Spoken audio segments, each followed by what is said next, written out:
Welcome home to USA Global TV and Radio, a place where dreams take flight, with authentic storytelling, diverse perspectives and meaningful conversations, where global stories unite and bridges are built beyond all borders. Discover world-class education, entertainment, hope and inspiration. Together, we're building bridges worldwide. Subscribe to our channel, USA Global TV. Download our app, USA Global TV.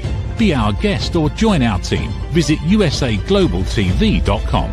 Thanks to our founder and executive producer, Dr. Jacqueline Kerbeck. Music score by Yeffy Tang from Cloud Road Music. Voiceover artist Mike Porter. Creative direction by Paul Garcia. USA Global TV and Radio. Your home for global connection. All rights reserved. This video and its contents are the exclusive property of USA Global TV and Radio. Unauthorized use, duplication or redistribution in any form is strictly prohibited. Do you know how difficult it is to write a book, not only in one language, but two languages? We've had we've had a few guests here on the Corner Bookstore over the years that have actually written in two different languages. Well, today I'm graced to have another one of those fine gentlemen, Dr. Tulasi Acharya. Please join me up here on stage. Welcome back, Doctor. Thank you. Thank you, Ray, for having me. Dr. Tulasi is an award-winning author. He has written over a dozen books, and he writes in both English and in Nepali. Is that? Yeah, that's right. Yeah. Okay, Nepal has been in the headlines here recently with avalanche and floods and everything.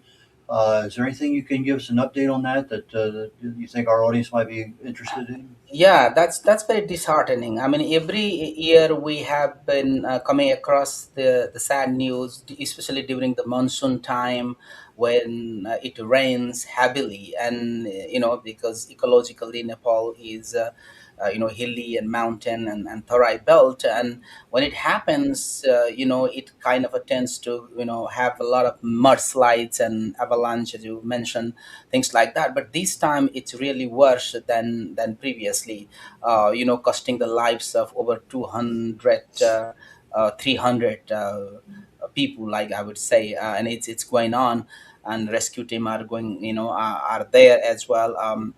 It's really disheartening right now, and I'm myself kind of getting updated with that, and trying to support them in whatever way I can. Maybe depositing some money to the Prime Minister Relief, the fund account and things like that, and I myself, being an active on that. Voicing for people to support the Nepali government and things like that. So it is an unfortunate that that happened recently. Yeah. Yeah, I've never experienced anything like that. I mean, we have hurricanes, we have floods here, but it's nothing like the devastation that I see on social media. Some of the videos that water comes rushing down a gorge and wipes out a bridge, and who knows how many other things that are a lot of people still unaccounted for too. It's just a really heartbreaking event. Yeah, it is. It is. When was the last time you were in Nepal? Yeah, I think it was not that too long ago. I mean, it was a couple of months ago I was there. Just 3 months now, I think, the last time when I was there. Yeah, it's been 3 months now. Yeah, I think the monsoon season, I think India.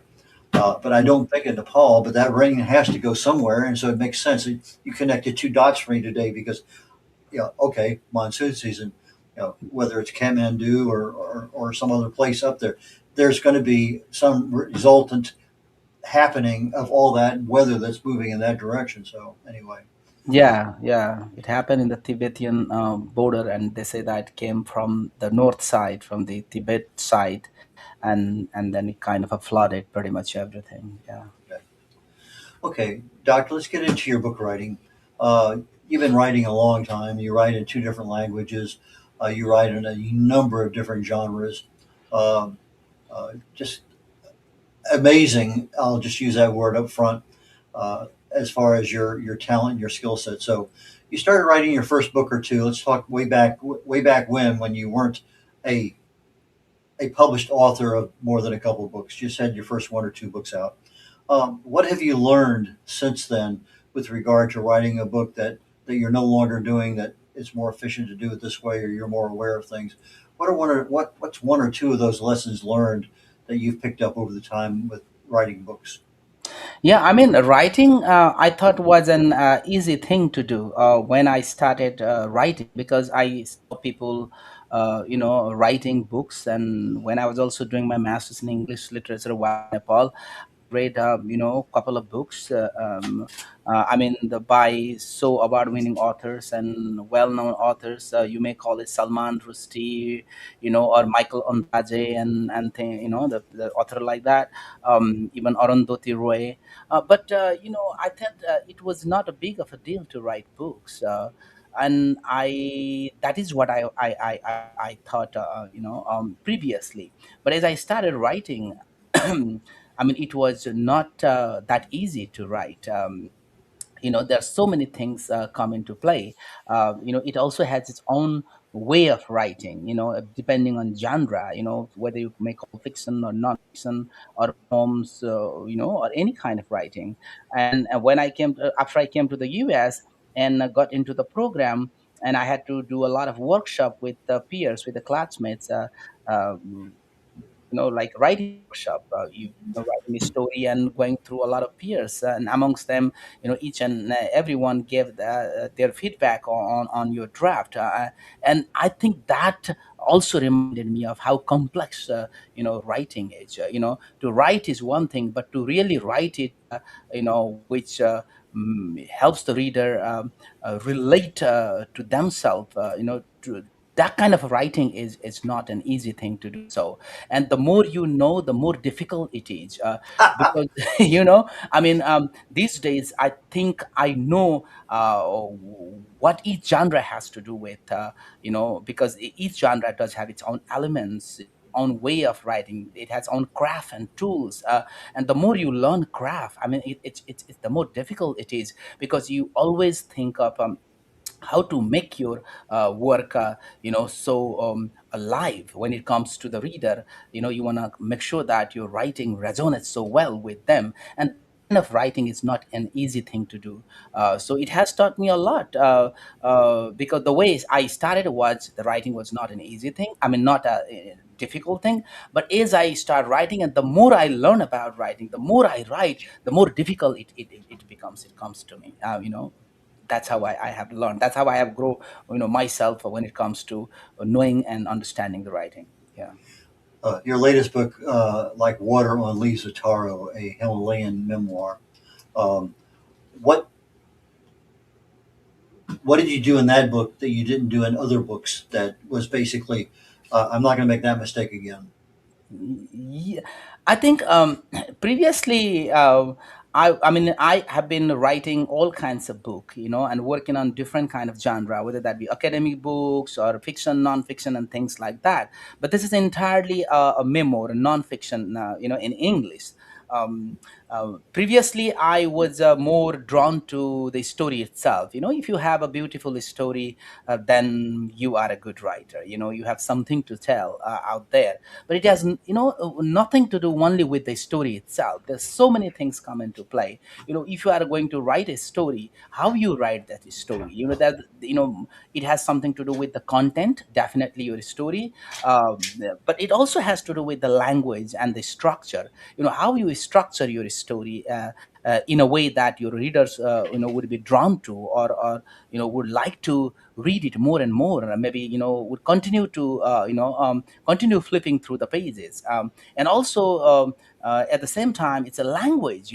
Language is very important. When I'm talking about language, it has more to do with the diction, the choice of words, and how you use those parts of speech in a sentence, and how your syntax look like, right? I mean, the words and syntax also equally play a very pivotal, very, very instrumental role in writing, which I never thought of it. I think simply having a story is already enough to write a story.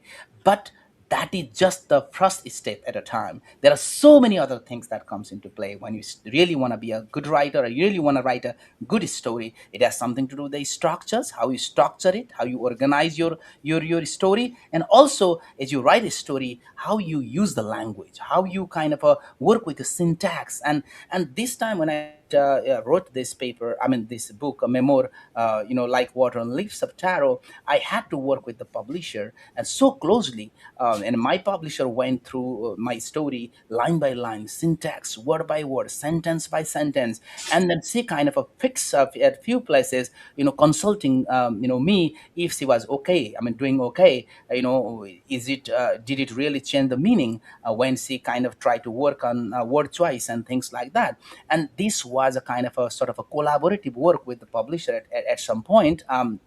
But at the same time, I learned how instrumental, how important it is to be very mindful of the right choice of the words, and we always need to be very mindful of the right words to communicate the right message. And verbs, verbs are so powerful in writing. If you know which one is the right verb, uh, to communicate the right message, and that is something will bring the right story, out to the world. So these are some of the things I learned when I work on this memoir. Okay, so you're not only learning the intricacies of the language, but your editor is also helping you to understand from a different mindset, from a different perspective, because these words were your original intellectual material. You put them down on paper, but when you start going word by word, line by line, paragraph by paragraph, the message you're trying to convey uh, has to really and truly magnify That's right. the Hmm. the word choices, because Yeah. that's what's really telling the reader what you're trying to tell the reader without you without your mouth telling them, face to face. Yeah. Yeah. Definitely. Yeah. That's exactly what I'm trying to say. Yeah. Okay, so when do you start marketing your books? The idea of marketing came up with the growth of social media. Actually, we didn't have social media as such. I know Facebook came a long time ago, but we had LinkedIn and things like that. But this is something I started utilizing social media. I would say for a few years now, maybe I would say 5 6 years now, and I have been really I realized that social media is the best platform for the author like us to promote your books, to reach out to the wider audience, because everyone has a phone in their hands these days, and each and everyone has an account like Facebook account or TikTok, or Twitter and things like that. But mostly I use social Facebook and then the what do you call a TikTok when it comes down to promoting my books. And I realized that I think this could be the best platform for the author like us to promote book. And for 5 6 years from now, I think it's been a few years now I've started utilizing that to promote my books. Yeah. Okay, so I wrote a book a couple of months ago, released it it was published in July, but I started marketing the book in February. Mm, uh, yeah. so when do most of the authors, particularly new authors, the book gets written, it gets published, then they start marketing, but Mm, they've left that all that whole time that they were writing mm. that could have been marketing but didn't. So the question that I'm kind of concerned or asking about is, did you start the marketing process after the book was written, before the book was written? And if it was before, how far before do you start writing your marketing campaign so that it is there when your book is published? Yeah, I think I usually when it goes out to the publishers and we start working on from the the very beginning, like the cover design is ready. When the cover design is ready, then I start with that very much that time frame to start promoting my book. Like, okay, here is the cover, coming out, and the book will be released. When the date is very much when we I'm sure that this is the date that the book is going to be released, or the tentative date. And then I kind of keep updating, I mean, keep updating this thing for my audience or the reader out there. And I think this goes side by side. When I start working with the publisher, from the very time the book cover is designed and it's ready, and from that very time I keep updating the reader, the people out there on social media, each and every time. And definitely when the books come out and the book signing and all of that and book release date, and this is what I keep doing. Yeah. Yeah, I used to do that also. What I changed over this year particularly was starting to use videos, use AI to generate a 1 minute video, Maybe take one chapter of my book, put it into the, I use Notebook. It used to be Notebook LMs, now Gemini Notebook. And it'll generate about 15, 20 minutes. It'll generate a 30, 60-second video. Mm. It'll cover the material in that chapter, and then the next chapter, and then the next chapter. And so, if you have 12 chapters, there's 12 videos that you could generate for marketing purposes. And then you put the whole book in there and then generate the same thing. And Yeah. so I find that to me works very, very well months before I have the book published, because as soon as I get a chapter done that I'm may not be Mm. edited, don't care, it's not Yeah. important, because they're just going to see the Yeah. video interpretation Yeah. of my words, not necessarily the Mm. words themselves. So that's I something mean, that I do. I don't know if yeah. it's a I mean, value. that is not something I have done it. I simply kind of work with the book cover, and I talk about the book itself, maybe kind of a few teasing points, just making the reader, people curious about the book itself. Maybe if there are important and interesting blurbs by authors out there, maybe I'll just bring that up and display, things like that. And I think I sometimes also use AI, which is the most recent thing to do so, but mostly I'm more like a making very short videos, like as you mentioned, and also displaying cover, and sometimes only using the same cover again might not be appealing. I think we need to bring in different ways and routes to promote the book itself, giving different flavor, putting different things in the background sometimes, or maybe unboxing things when books come out, things like that. So yeah. Okay, so you write a book. How long does it usually take you to get it edited where it's ready for publication? I mean, it depends. I don't know. Some of the books that I have written, has not taken that too long.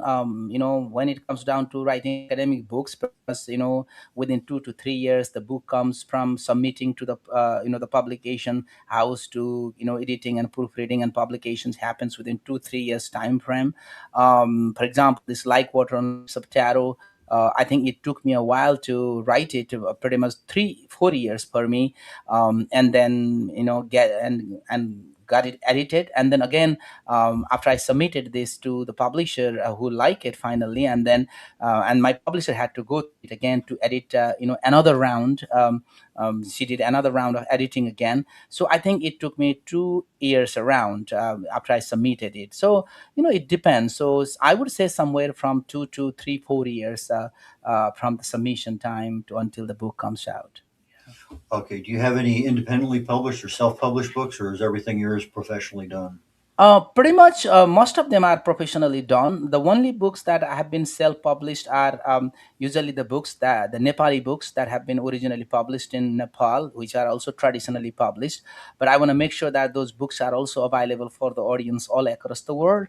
So for that reason, what I do is that I use Ingram Spark, online, and then self-published. They are just for the audience, for living in other regions. So for those who live in Nepal, that's been already published by the publication houses in Nepal. So with that said, pretty much, all books are traditionally published, but they are small presses, though not like big like Penguin or Random House, or the publisher like, which is small press but traditionally published. Yeah. Okay, so you have a book in Nepali and you want to translate it in English because you want to have worldwide uh, viewer readership. Hmm. Uh, but when we write in a language, there are some idioms or some little things we talk about. It's hard to translate into another language, Hmm. and so I'm sure that as your English experience expands exponentially, which it has, uh, then you can, okay, I know what that is. That's why I wrote it, and that's what it was in Nepali. But now you're converting it to English. How difficult? I'm not saying how difficult. There are probably one or two or three times where that's a very, very difficult thing to tell somebody in a different language.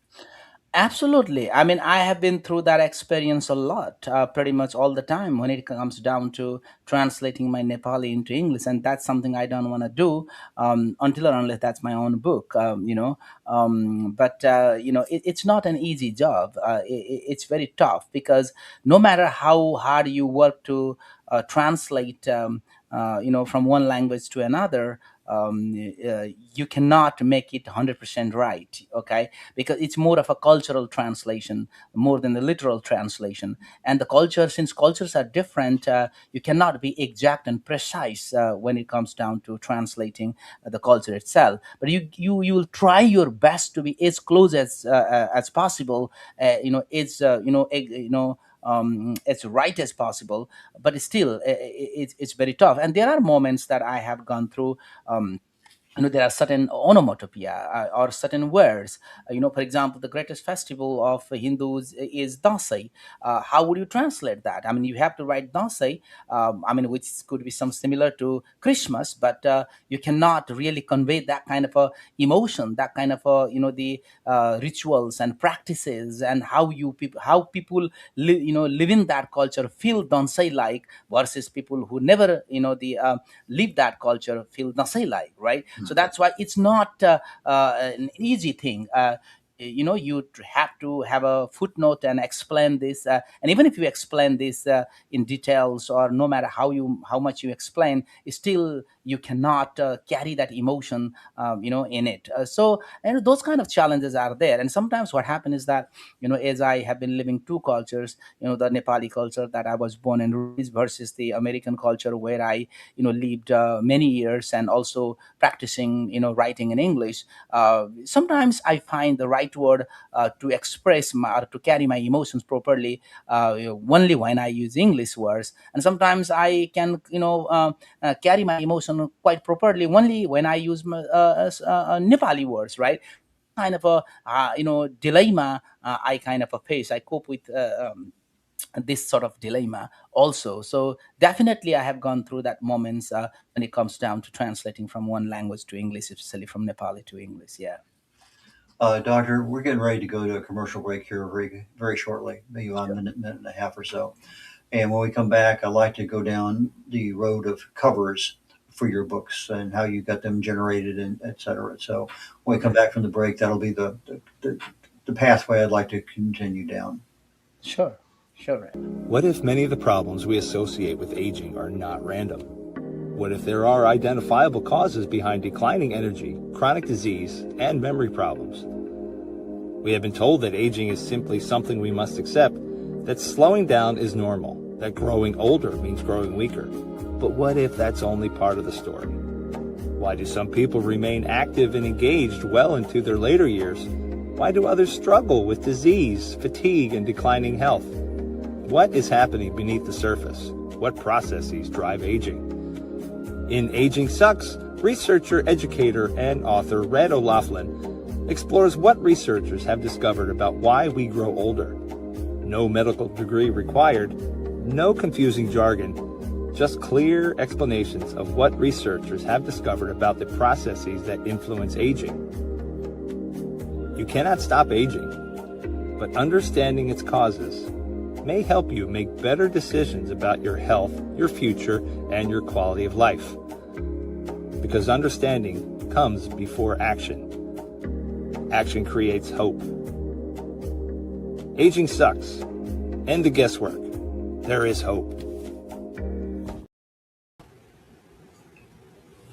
I'm Red O'Loughlin. We're on the Corner Bookstore on the USA Global TV and Radio Network. And my guest today is an award-winning author, professor, and he writes books in both Nepali language and in English. Dr. Tulasi Acharya, please join me back up here on stage.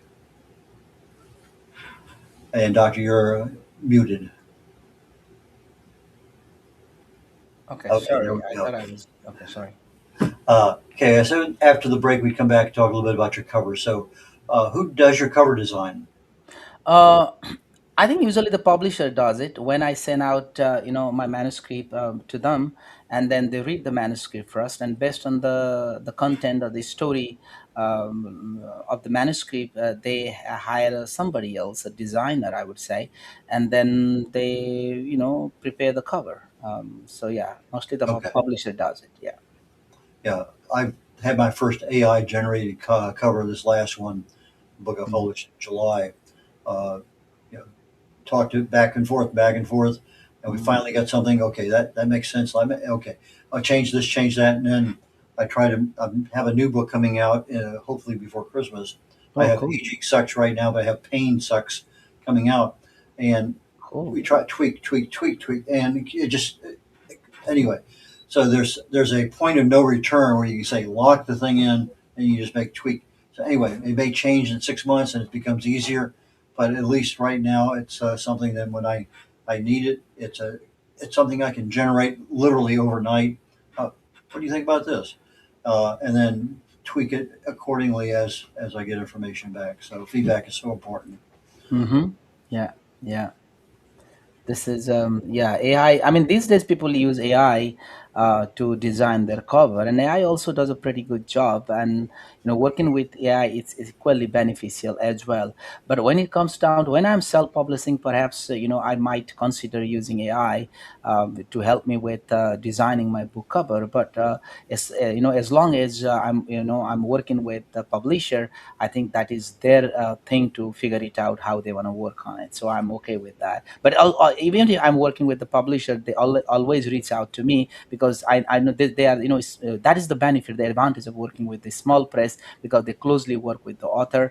They each and everything that they do, they bring it to the author and then make sure that the author likes it, and then they go from there. So that's the beauty of working with the small press versus the big publication house. So Okay, so you get your covers done, you're ready to roll, everything's going out.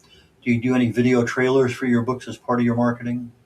yeah, definitely. Yes, that is something is always important, and that is something even my publisher helps me, with. And always when the books come out, a trailer of the book also is along the side, and that is something is very important. If you are thinking of promoting your books as well as you come out. Yeah. Okay, you mentioned earlier using AI. Hmm. I know a lot of the authors tend to shy away from it. I mean, they put their hands up and they say, no, no, no, no, no. I use AI a lot, not necessarily for intellectual property creation. I don't use it for that, but I use it for a lot of things. Uh, what exactly do you use AI for, nowadays? Yeah, I mean, when it comes down to writing, definitely this it is my emotion, my voice, my ideas. I don't let the AI, write this, and I think that is nobody does that. I mean, if somebody does it, I mean that is their thing to do so. But how happy they will be using AI, doing whatever they have been doing, that's a different thing. But the joy comes from my own writing, from own voice, own content that I create. However, I use AI when it comes down to figuring things out. For example, I'm trying to create a scene, about just a certain place or the space where I have never been to, right? And then I have a character who has come all the way from Michigan or maybe Kentucky or any other state or from a different country, and I would not know what that character is like or about. Perhaps I might ask AI, well, what the character is like, or maybe what kind of accent they will have, or maybe what kind of personality the people might have, coming all the way from this or that location or things like that. I think, or maybe what scene or what the place would look like, or what was the political or social scenario or the context or the content about that time frame. I mean, that kind of a question helps me, the AI will help me to better understand the scenario, the situation, and things like that. And from there, I will, that will allow me to have ideas to put in my writing. And for that purpose, I sometimes use AI. Otherwise, absolutely my voice, my writing, my ideas, things like that. Yeah. Yeah. Yeah, likewise, I'm writing about the cellular or molecular level on the body. You know, Mhm. I have to get some research done, just like you're getting research done. But it's my interpretation of that research that ends up being my intellectual property that Yeah. is mine. And even though AI might say something, no, that's not what I want. And but sometimes it's nice to bounce ideas off. I use it for brainstorming all the time, for not only that, I mean, for planting stuff in the yard, or for trying to get rid of mosquitoes or something. It Mhm. doesn't matter. I use it as a free resource. Yeah. It's taken me 2 years to train it so that it actually responds well. But Yeah. it has difficult time understanding sarcasm. Mhm. Still learning that one, but every so often I say something and he'll go down this rabbit hole. I said, no, no, no, that's sarcasm. And Yeah. Mhm. so it's anyway, it's an interesting world with that. Yeah. Yeah. And we cannot avoid AI because we are living this AI age. We need to utilize it. We don't need to misuse it, but we have to utilize it quite in a proper way. And that is why, that is how we can grow, as writer also. So. Have you tried any AI for converting Nepali into English? Just out of Not curiosity. really most recently. I mean, the some of the book that I translated were manually done, but I have not written the book as such that needs to be translated either into English or Nepali. I don't know in the future what I would do. Most possibly not, because or maybe I would let the AI translate and get back to those get back to the translation and rework on it. I don't know which will save more time, translating myself from the very beginning or letting the AI translate it and then go back and rework on it. I don't know which will save the time, but I will think about it when it comes down to doing so. But for now, I have not thought about it. Yeah. Are you doing audiobooks? Yeah, I mean the whatever the books that come out are in audio. That's your question, whether are in audio or not. Yeah, I mean, pretty much all the books that have been published so far are in audio, and they are available on Amazon and everywhere. But the most recent one, this Like Water on Leaves of Taro, is not in audio yet. I'm working on it with my publisher. I'm talking to my publisher. Hopefully, within a couple of months or so, that also will come out in audio. Yeah. Are you helping any other authors there at the university, maybe, or students to get a book written? Just out of curiosity, To get what? To get a book what? to write their book, the first book they ever want to write.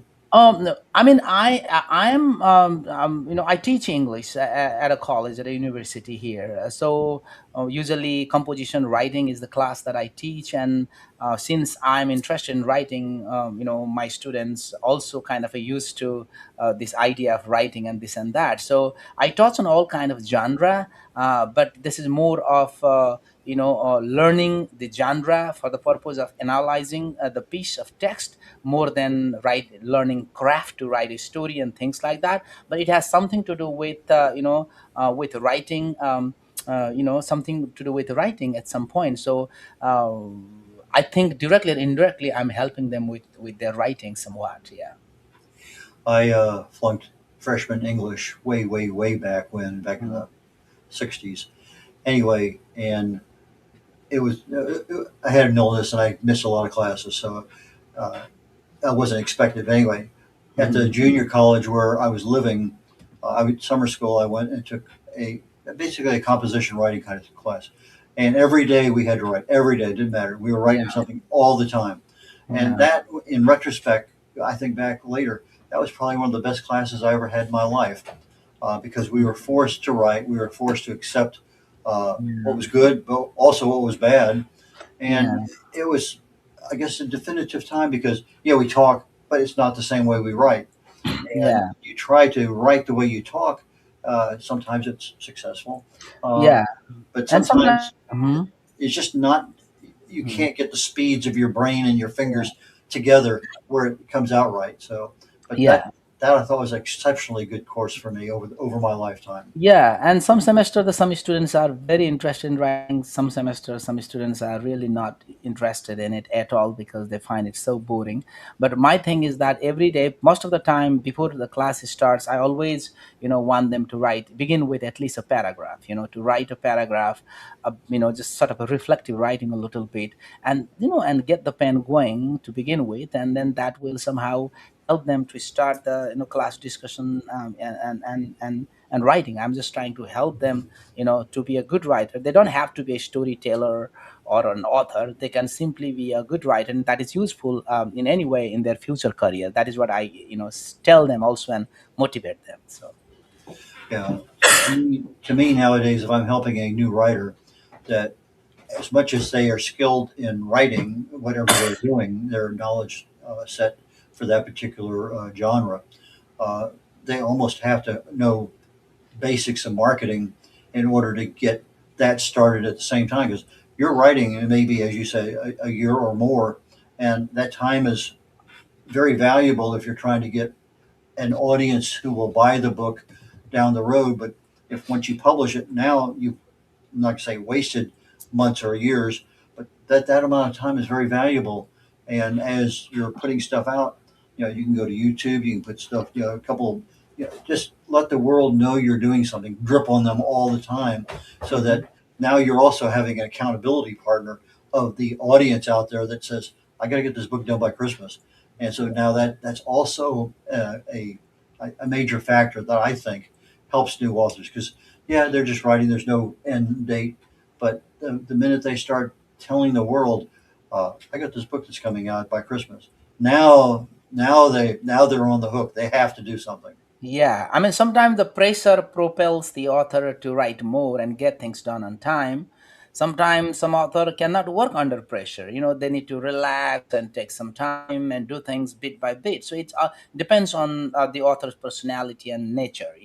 I mean, I also would like to work under pressure rather than just working in a relaxed manner. That's not how things work. If I started relaxing, I continue relaxing. I stop. Yeah, So yeah, yeah, yeah. I understand that syndrome very well. yeah. Well, Doctor, we're at that point in time in the show where I need to ask you, do you have anything going on, any personal appearances, anything like that? And how do people get in touch with you, or how do people get your book, more importantly? Yeah, I mean, I'm interested in writing, and I continue to write. My genre, the focus genre, is fiction. So even if I have been working on different genres, but maybe in the end, I will be, working on fiction more than any other genre. With that said, currently I don't have any book coming out soon, but I have a couple of manuscripts and drafts that I have been working on, and when they are ready, perhaps, and I will have to start reaching out to the publishers and or literary agents and things like that. But I'm right now, very much engaged in promoting my own book, this Like Water on Leaves of Taro, that came out last year. And there are book signing events going on, every other month or so. Even in September there is a book fair, and I'll be there to sign my books, here in Valdosta, Georgia. And then again there is another book signing events coming up in 2 months from now in Atlanta, Georgia. Sorry, Eckworth in Georgia, where I will be also participating in a panel discussion as well. So yeah, so I'm kind of giving my time for this book at the moment and until next book comes out. And if you want to reach out to me, I have my website there, www.tulasiacharya.com, and I have you will have access to all my social media platforms from there. And also there is a contact the form for you to fill out and reach out to me. So yeah, I'm available everywhere. I'm on social media and everywhere. Yeah. Okay, our audio audience will be joining us later on this afternoon. We're live right now on TV.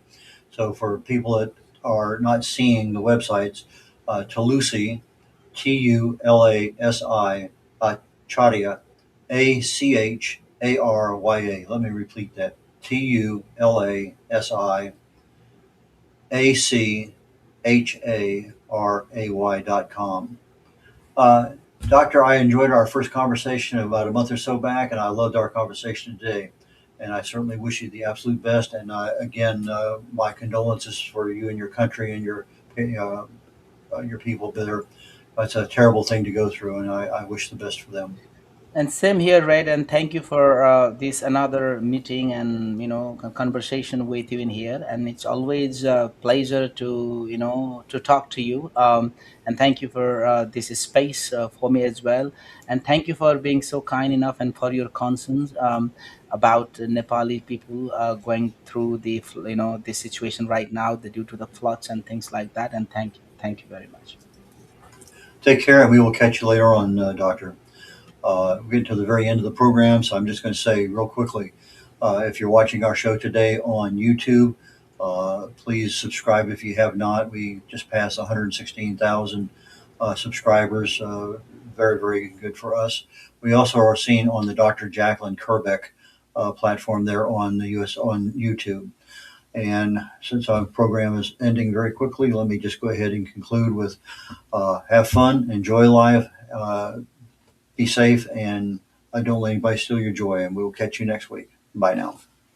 Thank you, viewers and listeners of USA Global TV and Radio, for joining us today. We're honoured to have your time and attention as part of our global community. At USA Global TV and Radio, we believe in the power of authentic conversations, meaningful connections, and creating a world of possibilities together. Want to be part of something bigger? Join our team of elevated listeners at usaglobaltv.com, a space where your voice matters and your ability to listen transforms relationships. Stay connected with us across all our platforms for thought-provoking discussions, expert insights, and empowering stories. Subscribe to our channels at youtube.com/c/USA-Global-TV. Follow us on social media and explore the endless opportunities we're creating for growth, learning, and inspiration. Together, we're not just broadcasting, we're building bridges and changing lives one conversation at a time. For inquiries, contact us at info@usaglobaltv.com. Produced by Executive Producer and Director Dr. Jacqueline Kerbeck. Voiceover by Mike Porter. Creative direction by Paul Garcia. All rights reserved. Visit usaglobaltv.com to view our full terms and conditions.